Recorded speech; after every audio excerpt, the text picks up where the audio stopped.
Hey fam, I hope you're doing fine. Welcome to yet another episode of the Evolve with Intent podcast.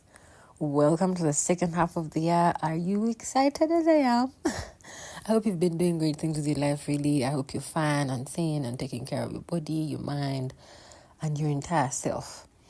As we head into today's episode, I have something to share. In fact, I have a lot to share. But it is important that I acknowledge you for always looking forward to these episodes, to listen in wholeheartedly and put into practice what we talk about. In today's episode, I want to share something that I've noticed, which has become a repeated pattern in my life. I remember sharing in our first initial episodes that this podcast is intended to be a safe space where we have these honest, vulnerable, conscious conversations about our lives and how best to get ahead. Usually, before I come on here, which may partially explain why my episodes are really spaced out, I always tend to look out for a real life lesson, then beat it, then come on here and share. I don't like to do generic things like, oh, this is trending, let's come on here and talk about it. I usually let life come to me for me to be able to come on here and share. So recently, being the conscious person that I am so in touch with who I am and where I'm at in life. And if this is something you haven't tried, I should sneak it in that you should try as much as you can to listen into yourself a lot of times. And I don't mean to listen to your voice, but like sit with your thoughts. A lot of us lately, we're living in a schedule of distraction after distraction. There is TV, there is your phone, your friends. Next thing you're sleeping, and then repeating. There is work, there is family. Like the chaos of things is too constant that you barely sit with yourself in your thoughts to check in. Hey, how are you doing? Are you happy? Do you like this? Do you like that? Don't you like this? If this is something you don't like, what can you do about it? Is this a habit? Is this a bad habit? Is this you? You know, and I think I've had this habit, I think, for about a year or two now, and I honestly haven't looked back. I am so in touch with my thoughts, my emotions, and where I'm at.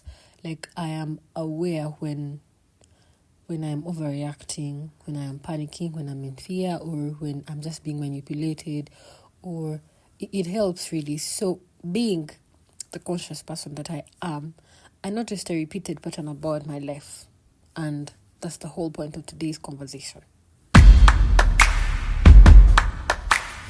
Let's talk about people poverty. If you've seen my TikToks recently, I'd been consuming information around that particular thing, people poverty and poverty trauma, which I think I'll dissect in a bit. I did short TikToks about them, but then I felt like there was a lot more to dissect. And that's the whole reason I decided to just do an episode instead of just 1-2 minute short clips about them. People poverty is you being someone that doesn't know as much people. You only know people you probably went to school with, the ones you come with from, is that right English? You only know people from like your small circle, same hometown, same school, very, very small world. And I noticed this because doing what I'm doing, you doing what you're doing, you realize there is a point in life where you get out and you just need to meet new people to either grow you in your career, to like work on your whatever it is that you're doing. Really, you definitely need people way outside your circle. And then I noticed that was a thing I had. I do not know so much people, really. I was once having a conversation with a lady friend who we were talking about a job, and when I shared with her my CV, this is what she said. She was like, "How come you haven't found a job? I've gotten people half as smart as you are jobs. Is it because you don't know the right people?" And for me, that just reaffirmed what my thoughts had been. You could be brilliant and smart and talented and hardworking in whatever space you're in. But if you are surrounded by people just like you, because for a lot of Ugandans, I'll use Uganda because it's the best case study that I can use here. If you're a Ugandan, and let's say you went to a school like I did, you will realize that 70% of the people that went to that school are from the same social class. These are parents who probably had a number of kids. The money wasn't like the best really, so you go to like an average school because it's affordable. Yeah, there's like really right upbringing. My school was great, but in regards to social class of like how far do these things go, where would in what room would they mention you in? The reason, because you're the same. Your parents are probably coming from up country. They don't know as much people in places that would be like, oh yeah, they're looking for someone. I know someone. You get that kind of networking. Most of them are the same, and that's not like a bad thing. Like, life happens, of course. We're all products of our circumstances. This happened, that happened, and then you're here. But if you are someone trying to grow, take for example me, take for example anyone, you're going to need to meet people way out of your league to expand your social circle. I say this because once I started noticing that all I knew were just a small circle of people. Even the friends I was trying to make were friends where I thought, oh yeah, this is comfortable. We're all the same. We're all, our parents are not like the richest. Yeah, like it feels comfortable. You're like, yeah, he gets it. She gets it. So you're both 2 people, 3 people, 5 people struggling to like arrive to a certain point, but without any of you being able to pull the other up. So for me, when I noticed that I was struggling, suffering from people poverty, I don't know why it sounds like a disease, but it is a setback. You need to strive to stretch out your circle. For me, when I noticed that was the issue for me at some point that maybe was holding me back, of course it was hard for me to like, you eventually feel like you're so out of place. But then again, a lot of us are like introverted, like, oh yeah, I don't want to force situations. Oh, there should be a way for you to establish these relationships where you both provide value, so that you're not just sucking on them, But I know you're outgoing people, really. You cannot afford to be introverted when you're struggling. I remember I was playing around with these words in my head, and when that line came to my head, I was like, damn, that's a good one. You cannot afford to be introverted if you are struggling. You need to be outgoing and lighthearted and like, so that even when these people see you, so that you stand out, so that there's like some sort of light on your forehead, that like, oh, that girl, oh, the other girl, Joanne, oh, that way you stick in people's minds. You cannot be struggling and show up in a room where you can possibly network and you're hiding in the corner. Ask questions, raise up your hand, be chaotic, like get noticed, put yourself out there. That way you're trying to like step out of your comfortable bubble of like, oh yeah, I went to Kabarole, I come from Fort Porto, I didn't go to the best schools. It keep forging around relationships, which is a thing I'm embracing. I'm not yet even halfway close. It's and while I've been at it, I've noticed that I've a lot of times I felt a little bit small about myself. I'm like, oh Lord, this is not good. Like there's a lot of anxiety and discomfort around it, but honestly, I've also learned so much as well. It's nice to meet people who went to the dope schools. You hear their stories and you think, you're like, oh, is that how it happened in my school? It was not like that. Oh, is that how it was at your uni? I didn't, you're exposed to all these things and you're thinking, wow.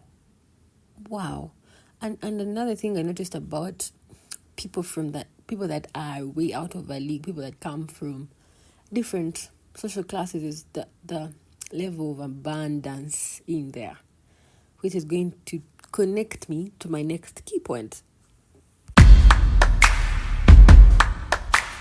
Poverty trauma.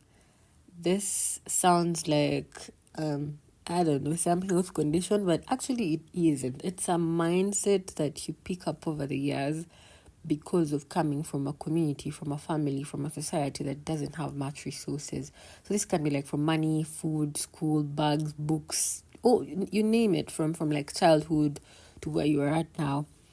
While I've been at it with like stretching out to like meet the, in quotes, planned kids, or like people from like really stable families, both parents in one household, like you really see the difference that there is a huge gap between kids who, had their life together and those that didn't. And one significant difference that I noticed is the scarcity, abundance. Poverty trauma, the residues really of what happened to you because your family didn't have as much resources. So I made a post again as well about this on LinkedIn and I think TikTok, and then again another person commented and said that someone once said, what's the point of buying 10 bags of 20k, 25k for them to last 3 months when you could just carry 100k, 150k, 200k to go and buy one legit Louis Vuitton. Are there Louis Vuitton bags? Yeah.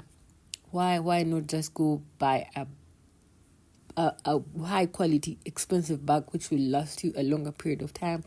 And the contrast in this is in the moment. I mean, I still do it as well. I've noticed I'd rather buy shoes of 10k, 15k, rather than just going out and buying a shoe of 65k, which will last me a longer period of time. Because in your mind, you're thinking like, oh no, 65k can't all go to a pair of shoes. I've seen this with my friends that are way out of my league, the way they spend money. Yeah, they're not, they are frugal, of course, that's a thing I'll talk about later. But then again, they know that that's an investment in them. Excuse me. They know that that's an investment in themselves. Yet, on the other hand, in this place, when you're coming from a place of poverty trauma, you're like, no way, you cannot spend 100k on just a shirt or, I don't know, or a shoe. Because you're thinking, I'm like, oh my God, 100,000 used to buy us food and sugar and rent. And even as an adult, you still struggle to spread it out thin and just get it that there is more value, there is time, it's an investment. And when I shared that video on TikTok, there was a comment which it just kept me thinking, I'm like, I need to do a detailed episode to explain this. Someone said, Mbu, I quote, they were like, you people aren't serious. We don't have money. You think, Mbu, is it say when you're trying to like live within your means, you call it poverty trauma? And that's the other point I want to highlight. There is a difference when you're being economical. I don't know if that's the right English word to use. Okay, kiddies are like, oh, I make 100k, I can save 20, I can still. There is phases to these things. There's a point where you really don't have a choice. You cannot afford to buy a bag at 200,000. But as you grow, as you learn and unlearn things, as you evolve, as you go up in regards to how much money you make, how much resources you are able to access, you will realize that over time you'll start making more money, 300k, 500k, 700k. And instead of like having to buy a shoe every other month, you could buy a pair of shoes every 3 months. That will still be long lasting. So we are usually short-sighted. That's the thing poverty trauma does to you. I've noticed about myself, and these things, I'm not talking about some stranger whose life I went and studied on a screen. I am sharing from patterns I've noticed about myself.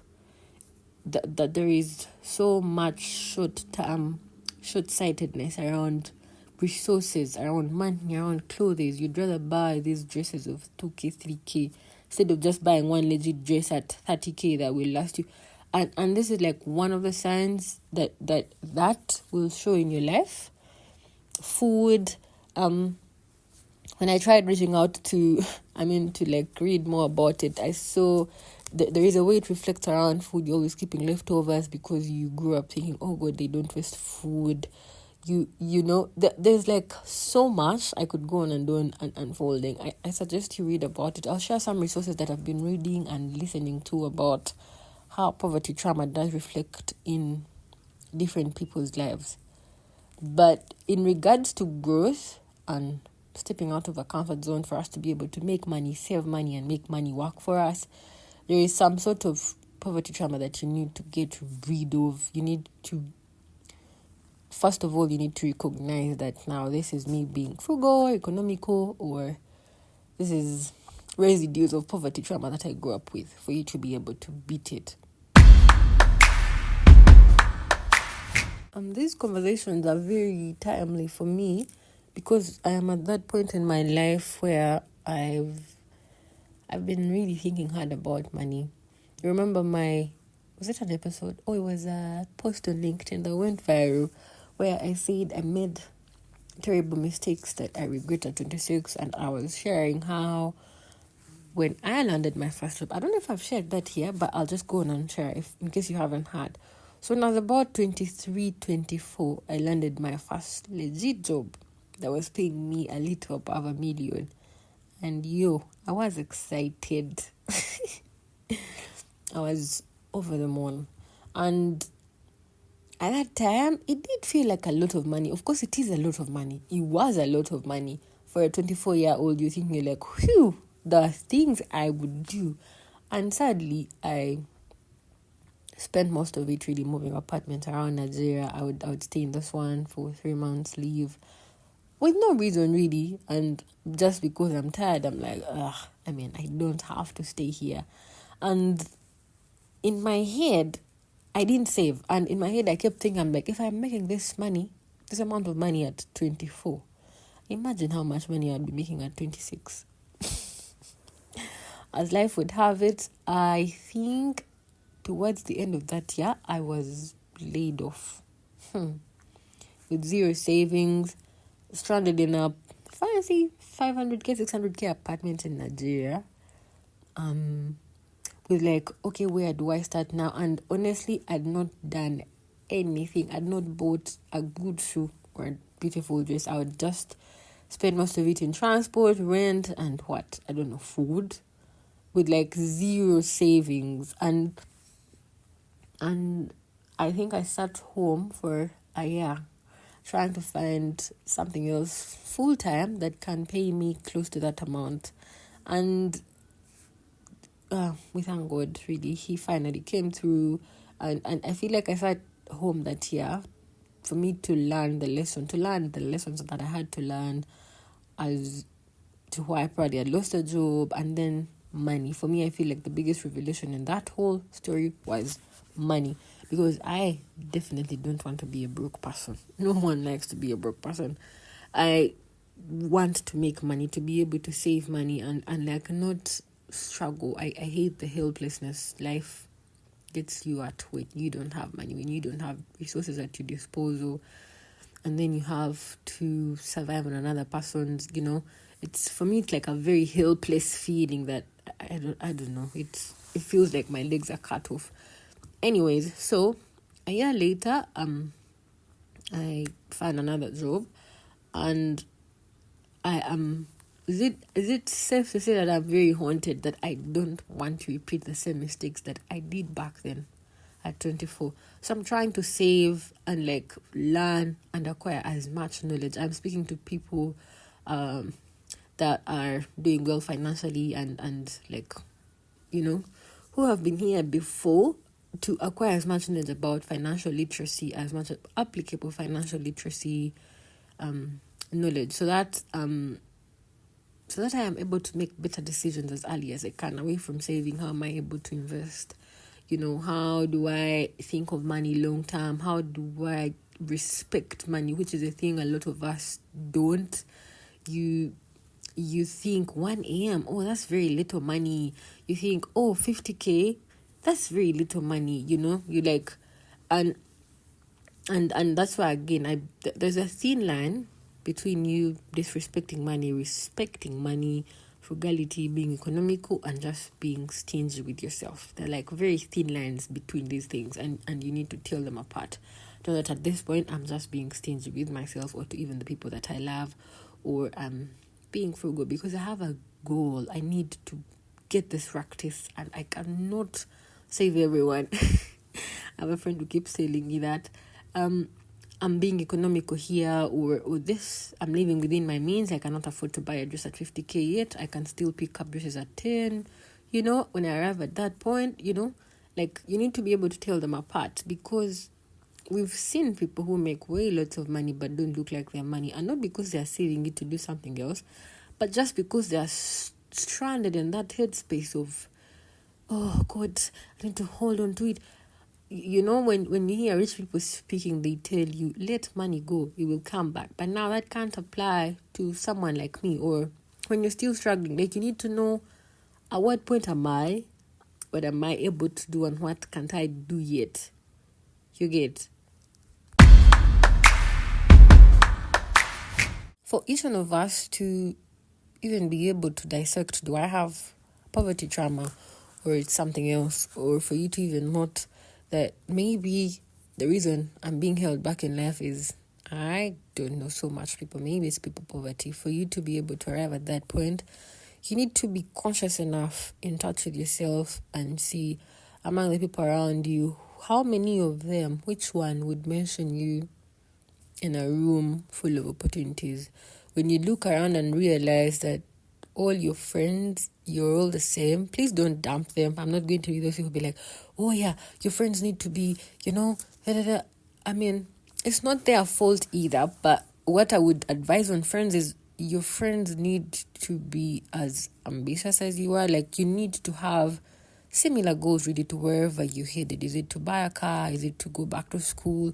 So that you both inspire, motivate each other, drag each other out of bed in the morning to like go and get it. But if you're in a room, my friend once told me that if you're in a room and you're the smartest, you're in the wrong room. I'm sure you guys have had that line before.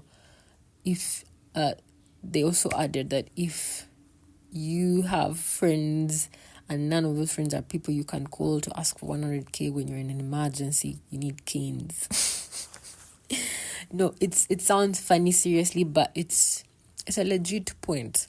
That's why I'm saying you cannot afford to be in your comfort zone and be an introvert when you are still struggling and growing and trying to break through.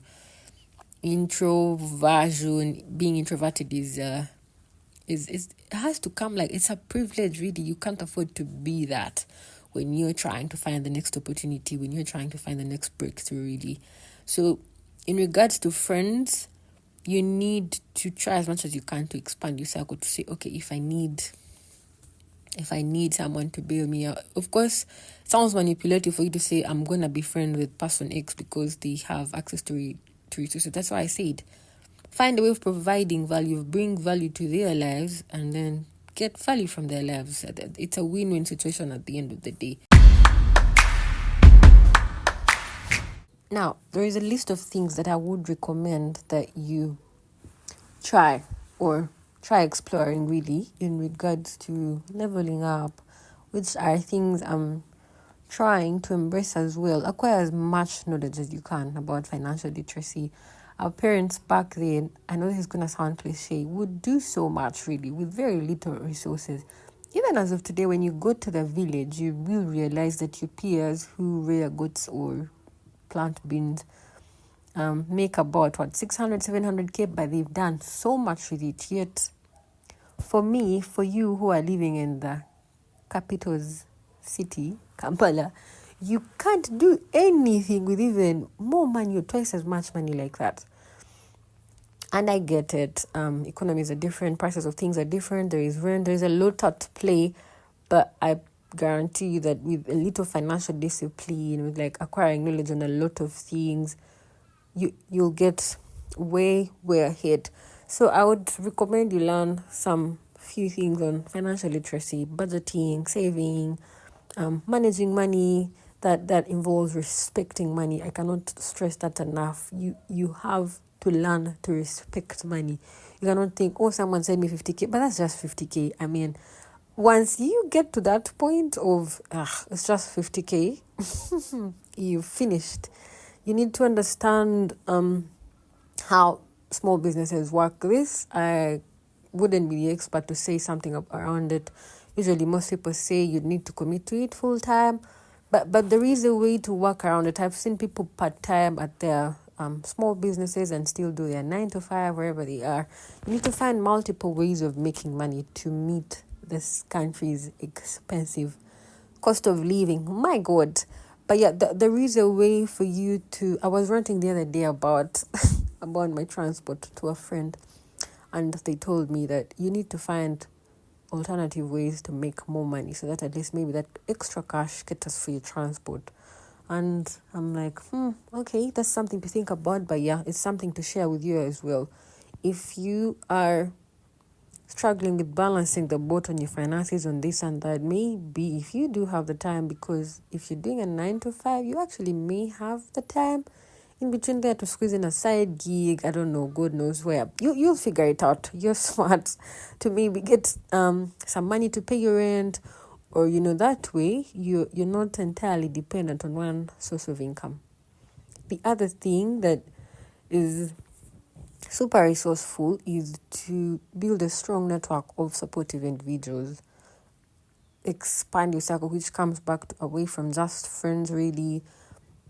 Just meet people way older than you, way out of your circle. Yeah, find mentors and role models, people who have done things that you want to do with money, with your career. The beauty about finding mentors is it's a whole 360 package. I don't know what your experience has been with your mentors. For me, it's been a huge blessing that we talk about work, jobs, the future, global warming, money, relationships, family. It's a whole 360 package, really. So if you can afford that privilege, that blessing, it will do you good. Join community programs as well. I've been thinking about the Rotary. I intend to join one sometime soon. But I've heard things about those communities, and I think they're really, really cool for you to just rub shoulders with people who have been here before and done it really, really well.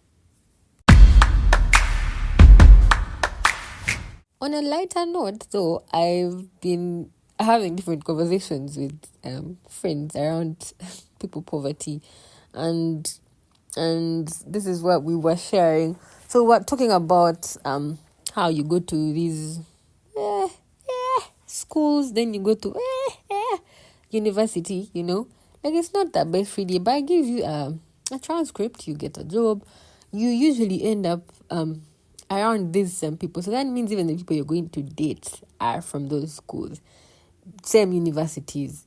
Even in the workspace, because you're thinking like, those guys are out of our league, you will not even try to make friends with them. That means what your parents created. My mom is similar to your mom, same peasants or civil servants or whatever. They didn't make that match.